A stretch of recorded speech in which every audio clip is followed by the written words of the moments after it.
juicingcenter.org or call us on 0746 788 707. Welcome to the Natural Juicing Center. We are a unique organization that seeks to provide the community with an alternative healthcare option. We specialize in the use of a natural holistic system that focuses on building health through cleansing and nourishing of the body. We utilize a variety of natural health promoting methods in our services, which include juicing therapy, hydrotherapy, colon cleansing, massage therapy, and a comprehensive cleansing service, among others. Our juices are freshly made and tailored to each and every client's individual needs after evaluation by our team through our free consultation service. You can now book for any service or order for food supplements on our website www.naturaljuicingcenter.co.ke. You can also visit our center in Kahawa Sukari, house number 1334, Kahawa Sukari Avenue. Natural Juicing Center. Your health is your wealth. Like, follow, subscribe, click the notification button. Join the Look Up TV movement now.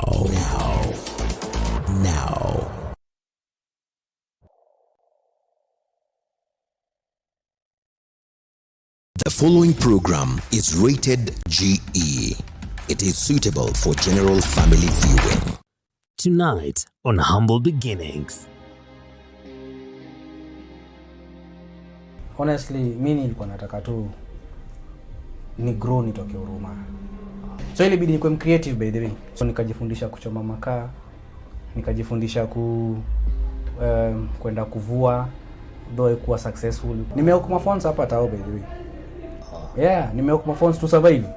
At the same time, mimi najua nilikuwa natembea kama nimejihami. Niko na kabag kangu hapo kamechapa, ma CV ziko ndani. Throughout na hawk na kupatia CV. So one day when I was hawking, I was called. Nikamwambia nipe tao mbili nikutengenezee. Akaniambia uko serious? Nikamwambia serious. Akaniambia tengeneza ndakupatia. So I went pale, did my miracle, ikawaka, akaniambia tao mbili. So I was like, okay. So this thing can pay. Commission kubwa kuliko yenye ulikuwa unapata. 2K 40 minutes. Then nikasema now this is the career. Known as a Silicon Savannah, Kenya is celebrated for its use of technology to tackle world problems. Nevertheless, the technology industry in Kenya has been dominated by men for a while. In fact, simple statistics as of 2018 revealed that 4 out of 8 girls dropped their STEM courses for the rather deemed more feminine degrees, while 95% of those who opt to continue with these degrees pursue them with no or less interest to just get done with. Our guest today on Humble Beginnings is Frankline Ojiambo, the founder of Franky's Foundation, a unique tech community in Kenya's capital city that is empowering girls from vulnerable backgrounds with ICT hardware skills and intentionally changing the male-dominated landscape. And what's more, he's doing it absolutely at no cost attached. Who is this man? Frank is a humble guy, born and raised in Mathare, slums. Okay. Yes. Mathare hapa Nairobi. Hapa Nairobi Mathare. Nimezaliwa hapa Mathare. Alafu nikalelewa Huruma kona. Yes. Alright. Yes. So when you say kalelewa, you grew up. What was the setup of your family? I was born in a family of 6, 3 boys, 3 girls, in one single room. You can imagine that kind of a life. Kini lazima to survive. Okay. Yes. That is now in Mathare. Yeah, that is now in Huruma. Huruma. Yes. Okay. Yes. Alright. Yeah. In my primary, I went to Huruma Primary. Yeah, not far from where we stayed, because that is the school we could afford. Yes, by then. Okay. Yeah. And you are how many in the family? We are 6. You're 6? Yes, and I'm number 3. Number 3. Yes, I'm number 3. All right. So when you think and remember about your childhood, yeah, what are some of the sounds, some of the smells that come to mind when you think of the environment that described where you grew up? Huruma is a very big slum, and not everybody is there because anataka. It's not a good place. Mtu anaweza wish kukaa pale, but because of the conditions and everything inabidi ukae pale. Houses are very squeezed. Life is so hakuna privacy. Hapo ndio nyumba 10 na apply vizuri sasa. Okay. Yeah. In this state, what was his greatest aspiration at about the age of 14? Honestly, mimi nilikuwa nataka tu ni grow nitoke Huruma. Yeah, nilikuwa nataka tu nitoke Huruma because hiyo life haikuwa life msi anataka kuishi. Ni life ilikuwa life ngumu sana. Imagine inafika time mama anawapikia nyanya na ugali ndio mkule. Kaa sapa. Na kuna mtu mali anacheza na food. Unaona? So ilikuwa life mbaya sana. Okay. Yeah, so all my life I wanted to work hard. I wanted to fight and make sure nime skip your level. Yeah. Ni vitu zingine kama gani unakumbuka that just define the struggle you grow up, especially with your family? Tulikuwa sana unapata tuna have one meal in a day. Unapata mara mob nilikuwa naka home because hakuna school fees. And then unapata pia mara mob my mama alikuwa anauza nyanya hapo Huruma Kona. So inabidi mara mob nikae hapo hivyo nijaribu kumsaidia kuuza at least tupate daily needs. Okay. Yeah, na unajua nyanya bei by then ilikuwa mbaya sana. Nasikia nyanya 5 2 bob, nyanya 5 3 bob. Na hiyo do ilikuwa kidogo sana. Okay. Yeah, kujisaidia kama familia. With a childhood dream of being a lawyer, high school itself was a pipe dream. Sikuwa na hiyo pesa ya high school, ilikuwa ni stress. Imagine life ilikuwa ngumu, ikabidi nikuwa transfer to Budalangi.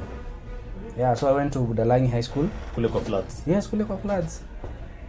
Ule kwanza tulikuwa sawa kwa to enjoy, unasema huko wakati floods na kama unatupa bagu na sumu ukifuata. But ilikuwa ni life, ungefanya nini?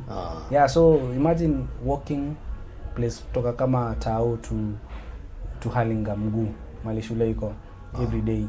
Kukinyesha inabidi kunje trouser ndio uweze kupita maji nini ufike shule again ujiosha ndio inge class. So life haikuwa easy. Okay. For 4 years I really had to struggle. Mother anakupatia tao anakuambia hiyo ndio fee. Unafika pale chuo basa anakuambia hii manzi hii haiwezi. Inabidi tena urudi home. Sasa hizo ni vitu zilini expose kwa vitu mob. So nikajifundisha kuchoma makaa. Nikajifundisha kwenda kuvua. Though haikuwa successful because manzi kama una kismat unaweza shinda kwa bahari ama kwa River Nzoia the whole day utoke bure. So those are the things nilipitia at least kujisaidia. Yeah. Hiyo time uko high school? Hiyo time niko high school. Unaenda chuo, because ilikuwa day scholar. Yeah. Unaenda chuo, ukifika pale chuo unasoma, ikifika 4:30 unachomoka, unarudi home, unaenda unakatakata miti. By the time inafika 7 uko ushapanga mti kama leo, the next day unaenda chuo, kirudi unakata nyasi, unafinika. In 3 days umechoma makaa imeiva. Alafu the funny thing is hiyo makaa umechoma almost a week, unauza 30 bob. Gunia nzima? Na karai moja ilikuwa 30 bob. Wow. Karai moja. So for you to be able to manufacture a whole gunia, hiyo ni karibu karai 4-5 hivi. Of which hauwezi manufacture because time, kuchoma nini, take time na bado lazima uchope. Wow. Yeah. After his KCSE examinations, he decided to face his fears by facing the city. So Nairobi nikirudi nikaanza kuhustle. Nikafanya job mob za sulubu. Nakumbuka nimefanya job hapa Moi Forces Academy. Kazi yangu ilikuwa ni kuosha vyombo, kuosha DH. Mimi in my school tulikuwa tunajiosha hizi vitu. Lakini Moi Forces manzi wako na privilege. Watoto wadosi. Unaosha dining hall, unaosha plates na kila kitu. So hiyo ndio ilikuwa job yetu. Ilikuwa kama groundsman. Nikatoka hapo hivyo nikaenda Doni nikapewa job ya houseboy. Kuchunga watoi, kuosha magari zao. Walikuwa na mifugo hapo ndani, naenda pale Doni market na ukotezo takataka mamboga nini kwa gunia yangu hapo naiekelea juu. Mimi narudi wapi kuzikulisha. Fika juu nilikuwa houseboy day scholar. Nilikuwa houseboy day scholar. So nilikuwa natoka pale narudi mtaa pale Huruma. Na unajua by then barabara bado super highway kwa imejengwa.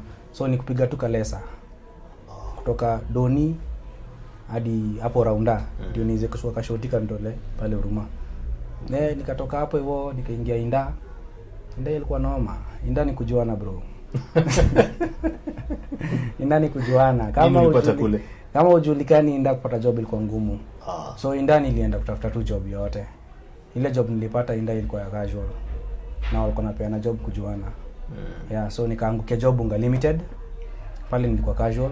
Kazi ilikuwa noma. Kubeba magunia manzi the whole day. Mimi ndio nilikuwa last born kwa hiyo department. Kwa mdogo. Magunia the whole day unalipwa 3 so unarudi home. Na unajua hiyo home unarudi Mlesa. Unatembea kutoka Tao hadi Huruma. They say necessity is the mother of all invention. He had to be creative to survive in Nairobi. He found a niche to make an extra coin. Niko pale unga limited. Buy sukari kakota pale kama majani. Unakaa unajua wase wamefanya wameboguni wamechoka. Na wana time kwenda kukula because pia place ya kula ni far. Mimi nawakorogea kahawa sasa. Naenda kota dispenser na kuweka pale kahawa kasukari wanipatia 5 bob. Niko na kuna demand. Watu wanataka chai manze, nikaongeza kama mandazi. Unaona? So hiyo chai mandazi wase wanakula, nikaona hey iko sawa. So that is how I survived. So napata apart from this 7,000, nikaanza kupata do ya juu at least. Okay. At least nika grow, nika bike. Bike. Kwenda job sasa. Sasa nimechoka kutembea manzi. Sasa at least akachai kamenibaya nini? Kamenibaya bike. Sasa mimi ndio hiyo nikaanza kujifundisha kuendesha baiskeli Nairobi. Nairobi kuendesha bike ni noma, lazima uje kumanuva. Ilikuwa risky jo. Hata madam kaniambia una risk, nikamwambia sina option. Okay. Nikajikaza, bado mimi ni casual tu. Yeah. You time uko like age gani? Hiyo time nilikuwa 20, nilikuwa sasa nimemaliza, nilikuwa around 23 24. Yeah. Wow. 2024. Okay. My life has been a struggle all paka 26 years at least vitu zikaanza kuchange. Before we zoom into what happened in Frank's life at 26, that would then be a game changer. Let's face it, the 20s form that decade where most young people feel stuck. Self-development, risks and failures, energetic and ambitious, yet scarce opportunities in the offing. Just to mention a few of the traits that mark this age group. Guess what? Some of the highly successful people in the world had their fair share of humble beginnings in their 20s as well. Amazon founder Jeff Bezos was flipping burgers at McDonald's. Billionaire Warren Buffett was a small-time salesman. Business magnate Mark Cuban was fired and lived with 5 other dudes. And many more. But after the break, Frank will tell us what changed at 26 that now built him an ICT hub where many tech girls have been sculptured. Don't touch that dial. We'll be right back.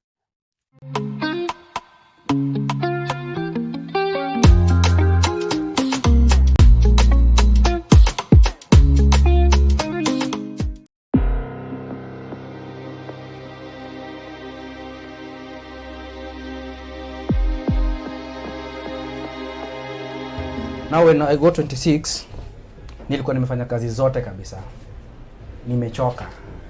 And then I find this guy ananipatia job kwa duka yake Kasaiba. Ananilipa 3K per month. And na commission juu yake.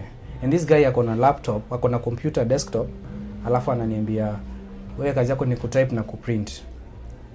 So one day machine ka break down. Okay? Machine ime break down. Nashindwa sasa hapa ta survive aje. I call the owner, ananiambia the owner used to work NEC. Alikuwa director huko. Ananiambia hey, tuko busy na mitihani, sitaweza kukam but I'll come. So it takes him 2 weeks for him to come. Hizo 2 weeks imebidi nikae pale nimeng'edia, unaona? Na nalipo na commission.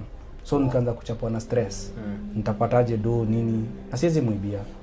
So ikafika mahali alipokam, ikamchukua only 30 minutes kwa mshao machine. Hiyo ndio ilikuwa inspiration yangu kufanya IT sasa. The guy comes, anafungua mashini, anapuliza nini, anachukua kasidi anaingiza hapo ndani. Naona miracle kidogo after 40 minutes, mashini iko sawa. Shawaka. Nikamuuliza, "Hai, 2 weeks it takes you 40 minutes to fix it kitu 2 weeks." So nikakuwa eager kujua stories za IT. Okay? Then next time ilipo break, nikafanya exactly thing he did. Ulimwatch? Yes, I just watched what he did. Yeah. So nikasema si niliona nini. So mimi mwenyewe nikaanza kuifanya. After 40 minutes mashini ikaamka. Nikasema okay. So hivi ndio kunaendaga. Nikapata psych. Then miraculously ama tukibahati poa, jirani mwenye alikuwa competitor, the same thing happen. Mashini ka break down. Kaniambia, "Hey Frank, ni aje mashini yangu manze ime break down. Inasema no bootable disk." Okay. Nikamwambia nipe tao mbili nikutengenezee. Akaniambia, "Uko serious?" Nikamwambia, "Serious." Akaniambia atengeneza na kupatia. So I went pale, did my miracle, ikawaka. Akaniambia tao mbili. So I was like, okay. So this thing can pay. Commission kubwa kuliko yenye ulikuwa unapata. 2K 40 minutes. Then nikasema now this is the career. Wow. So that is how it changed my career from law to ICT. Wow. Then nikaingia chuo, nikasoma ICT. Nikiwa pale Unga Limited, naenda kwa department ya ICT, naambia msee acha nikuwe mtu wa mkono just to get experience and learn. Okay. Yeah, so I get a lot of experience. My boss aka feel like it's like my supervisor by then aka feel like hapana. Hii kitu bro. Focus, wewe ni casual. Wacha kwenda kwa ofisi juu. Next time I find you there, you're fired. And by then I was fired. I remember I was fired 24th December. Yes, akaniambia hauwezi kaa hapa. And just like that, he was fired. How can something so good be so bad at the same time? But he was God sure that this was his path, so he pushed some more. With my papers, I came to town. Nikaambia bishti yangu alikuwa anasimia maphones hapa. Nipatia phones ni hawk. Nimehook maphones hapa tao by the way. Yeah, nimehook maphones to survive. At the same time, mimi najua niko natemea kama nimejihami. Niko na kabag kangu hapo kamechapa, ma CV ziko ndani. Na hawk throughout, na hawk na kupatia CV. So one day when I was hawking, I was called. There's this ICT company inataka technicians.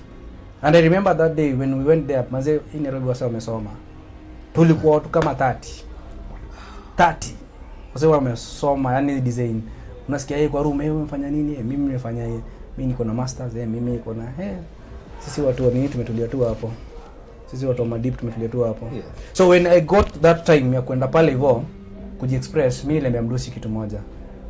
Najua I cannot compete na wale watu wamesoma zaidi yangu, but najua ukinipatia mashini naweza repair with experience and everything. Ulikuwa nayo confidence? Nilikuwa nayo confidence.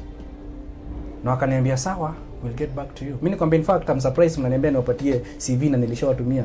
Mimi nilikuwa na ngoja mniambie mashini ndio hii fungua bana. Vitu practical. Yeah. So jamaa nikapita interview. Nikapigiwa simu. Kaambia kuja Nakuru uchukue barua zako za job. I went to Nakuru. I didn't have fare by the way. Nimeenda kwa maduka nikamwambia nipe fare nifike Nakuru, nikirudi nakurudishia. Kimungu tu nipatia so 5. By then kuna Nakuru ilikuwa so 3. Nikapanda mat Nakuru nikachukua barua na nasema nilikuwa na neema ya God because nilifika pale hivyo mdosi akaniambia hao wengine washachukua barua ngoja. Akaniambia ingia hapo ndani ukule. Kuingia hapo place nyingine fancy jo, hoteli big, alafu nauliza soda na mbwa so mbili. I'm like msi ananijipima nini? Na ndio niko na so mbili kwa mfuko ya kurudi Nairobi na bado niko na so deficit. Nikasema siwezi kula. So nikakaa hapo, akakuja akaniambia na mboja kula, nikamwambia niko na shida ya tumbo. Kwanza ujui manze unaweza kula ushinde kulipa na yako sasa kukaa. So nikapatiwa barua, akaniambia nataka kuni wapi? Kuni deploy Nairobi. So mimi kwa Nairobi nikaanza job kwa department ya ICT. Kwa hii kampuni. Kwa hiyo kampuni sasa. Then that is how now my life started changing. At 26th. Msi akaona niko na passion. Baada nilikuwa na passion na hizi vitu vibaya sana. Nikaingia deep. Now the funny thing na hii career, you can never be an expert. Hizi vitu zina change every day. Kama unajua kutengeneza hii mashini leo, kesho utapata a newer model that you'll have to go back to the books. Ufanya a lot of research. So hiyo ndio ilikuwa weakness yangu, ma research kibao. Until I became the best engineer in the company. He would then enjoy a streak of success in his career for several years, 4 to be exact. But a commitment he made on day 1 made him know when to hang his boots. Because nakumbuka nikiwa kwa interview mdosi aliniambia after 5 years unataka kuwa wapi? Nikamwambia I want to be an employer. I want to run my own company. Kauliza are you sure? Nikamwambia yes. So the 4th year mimi nikaandika barua. Nikaambia mother, mimi naacha job. Mother anambia wewe kichoko ni mbaya. Nairobi. Ni nani anaacha kazi Nairobi na hana kazi? Do hivi. We tulia. Anza biashara yako ukiwa hapo ndani. Kikiivana we toka. Nikaambia bro akaniambia manzi hakuna jobs Nairobi, si risk. Nikaambia sister yangu akaniambia hapana. We anza tu kampuni ukiwa huko ndani. My best friends wakaniambia usiache job.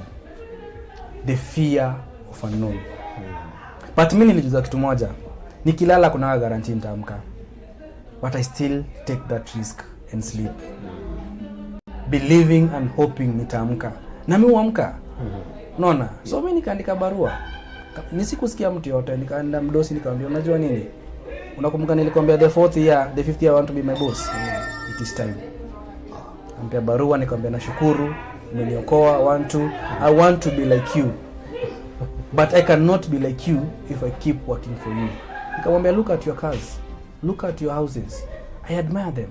But if I'm here, siwezi kuwa nazo. Wacha mimi nipambane na life ya mimi iko nje. And just like that, he walked out and began a small workshop, and because he was good at his trade, clients from his previous workplace made his phone to always buzz. I cannot work alone.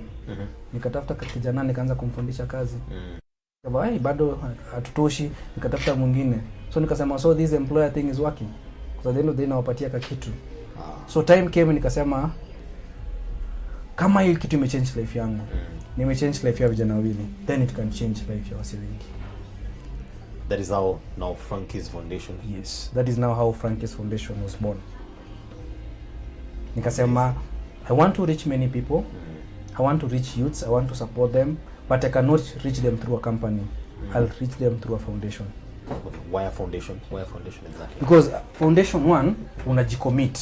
Sasa hivi unaona hii building tumekaa. Hii building kama foundation yake ingekuwa weak, hatungekuwa tumekaa hapa. This building imeenda paka 7th floor. It tells you that the foundation is strong. The foundation can hold the entire building for so many years.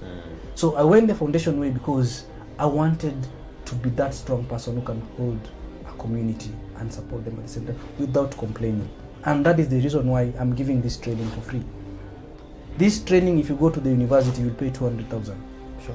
Yes. If you go to colleges, you'll pay 150,000. But I'm giving it free of charge because I'm a foundation. And I have a chat with some of the brilliant minds at the workshop. I meet Christine, who is one of the success stories of the highly competitive 4-month training at Franky's Foundation. Your work looks quite technical. I mean, all these things. Whoa. And it took you 4 good months to master all of them. Yeah. All right. What really fascinates you about what you do? What fascinates me about what I do is that you're interacting with something that responds to you without even talking. You know? It's not like a human being. So you just use your brains, you try to figure out things, 1, 2, 3. Of course with the knowledge and how to do them or what steps to take. Yeah. And then you're good to go. Growing up, did you have any passion for machines? Okay, not really machines. Okay, machines, German machines, or something like that. I have passion for engineering. Oh, really? Yes. So when I got this platform of phones, it was also enticing. You know, it was in the same field of engineering. Okay. Yeah, but I still love things about cars. You know, I get fascinated about ladies who are in aircraft and what is it? Aeronautical engineering, those stuffs. Yes, I just love that. Wow. I think, you know, the complexity about it and that you're able to solve something or do something that seems so big, but you can sort it out. It's just so interesting for me. And she ushers me into her practical world by dismantling an entire laptop. Knowing why your machine is not working or the screen is not displaying, and that means you need to. I'll just have to look at it personally. This is part of the reason why nikaleta kazi siwezi kaa hapa, because for me it feels because unaona ni kama unaua mtu ama na feel kama imeharibu kwanza, but ini kama no, you just get careful with them, with the gadgets. And because there is a way of doing that, you don't need to fear anything. Ukikuja nikikutrain, ama ukitrainiwa, this hinge is quite okay. So this is a part of the screen, as you can see. So if I have to open this screen, I use my screwdriver. Then there are screws. So isn't the screws unaulizia? Yes. Yeah. Okay. And then now there is that which connects the laptop. This is a VGA cable. Yeah. So you open the screen. So maybe you can try unscrewing one. You are now in class. Because I tried to get this. At your own risk. Yeah, at your own risk. So it's not. Bora tu fungu kijua unaenda kupeleka unaenda unataka kuachieve nini? Yeah. Weka ugali bwana. Rejection delicate. Rejection delicate. It's delicate, but hiyo ni chuma tu imeshikilia hapo. Bado?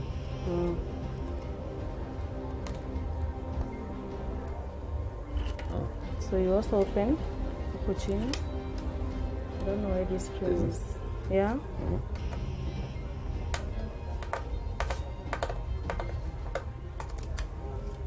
It has a spark, so just iguzishe tu.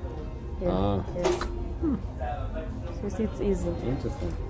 And then this one, I can just help you here. These are the things you're used to that are very strange to us.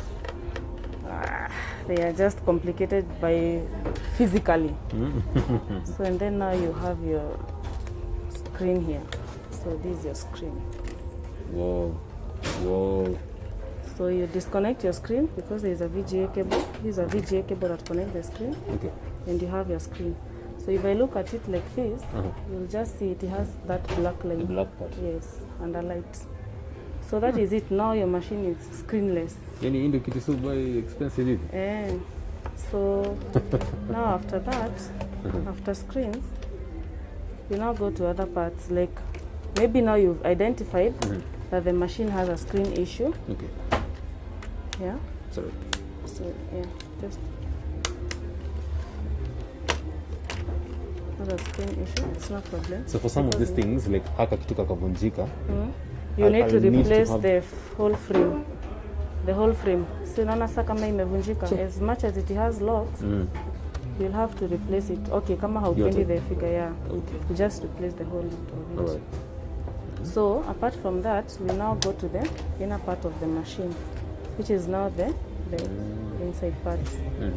So when it comes to repairs, you need to know the different parts. It comes with the issue that the machine has. Mostly you find gadgets have issues with power.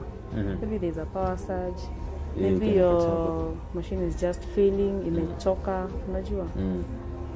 Maybe you went on the internet, it corrupted some files, something like that. And it caused a whole gadget. Okay. Because the machine is connected to a motherboard. Now this is the motherboard. You see this blue thing? This is all of it. Okay. It's the motherboard. And the motherboard feeds other accessories, like this is a hard disk. This is a RAM, random access memory. This is the normal tunasemanga ROM ama storage. This is a storage. Ile na coming now. PIE. Okay.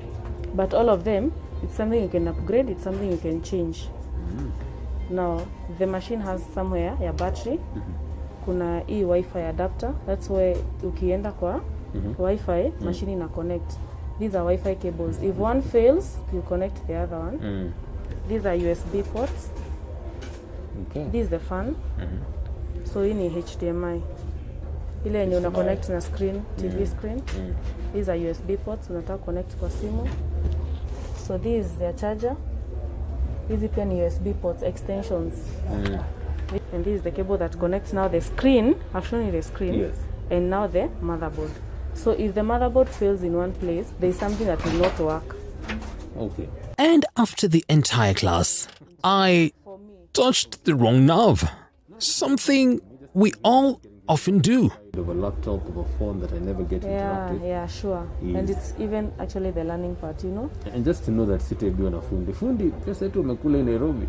Hey. Converting motherboard na nafuatia. We are called technicians or engineers. Yeah. Fundi hapana. Fundi ni wa radio. The power of the mouth is very strong. You want to be a fundi, you become a fundi. You see, you have to package vitu in a way that God anakuwekea uzito ndani yake. Good. Yes, because you see, opening a laptop, opening a mobile phone is a very special skill. Very special skill. So you don't value it, then I don't know. And that's the same mindset you pass on to your students. Yes. Engineers. Engineers. Amazing. So they call me Engineer Frank. Okay. Kuna Engineer Macau, Engineer Christine. Even if you look at my phone, I've saved them. Engineer. Everybody with the name Engineer. Because you see, you speak blessing to them and you make sure at the end of the day, your Gina speak something big from them. Lovely. Yeah. Beautiful. I then meet engineer Lillian Wamboi, who is working on a mobile phone. She has been here for just a month and she opens her world to me. I had a resolution this year. I wanted to learn something I can do with my hands. Oh. Yeah, because I thought it was good. After everything that happened, the pandemic, it was good to have something that you can sustain yourself with. Yeah, so I thought this was good because it was marketable, and I don't think it will go out of fashion anytime soon. Yeah, It's a skill that will always be in you. yeah, it's something I knew I wouldn't mind. Yeah, because I also didn't want something. I wanted to challenge myself. I didn't want something like, I know I can bake. I know I can plate. Yeah, so I wanted something different. Something different. Yeah. All right. What does it make you feel when you know that this is pretty much a male-dominated field? It feels awesome. Feels awesome. Yeah. Feels awesome to take them head on. Yeah. Yeah, it does. What do they think of him as? A boss? Actually, he doesn't. We don't even use that word. Yeah. So What do you call him here? we just call him Frank. This one. Yeah. So Yeah, and he just interacts us. It comes down to our level. I think, yeah. Doesn't show us. He brings and simplifies everything. Yeah. So nothing seems big. Yeah.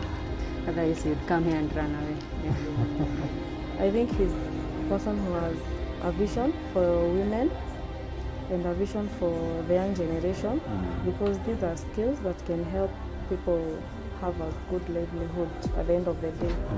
With the rate at which there is joblessness in Kenya, he has a great vision. What then is Frank's batting shot? What does he think of himself? I was born from a very poor family. Baba yangu alikuwa maskini, babu yangu alikuwa maskini, babu ya babu yangu alikuwa maskini, mimi mwenyewe nilikuwa maskini. So how do I break this barrier? Lazima ingeni cost firewood and water. Okay? So for me to break this barrier, lazima ninge sacrifice a lot.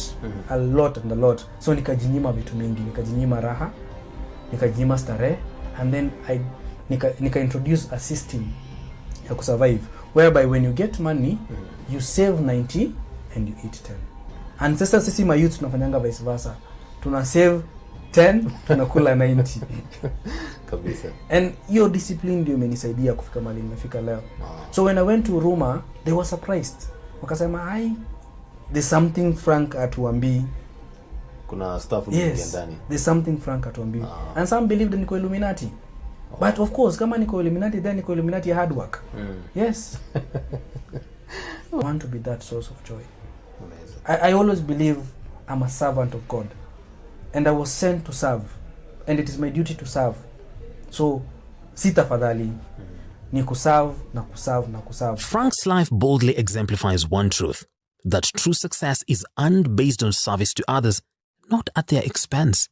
So, evaluate the means to your rising. For humble beginnings, right here on Look Up TV, it's been your host and friend, Captain Kago.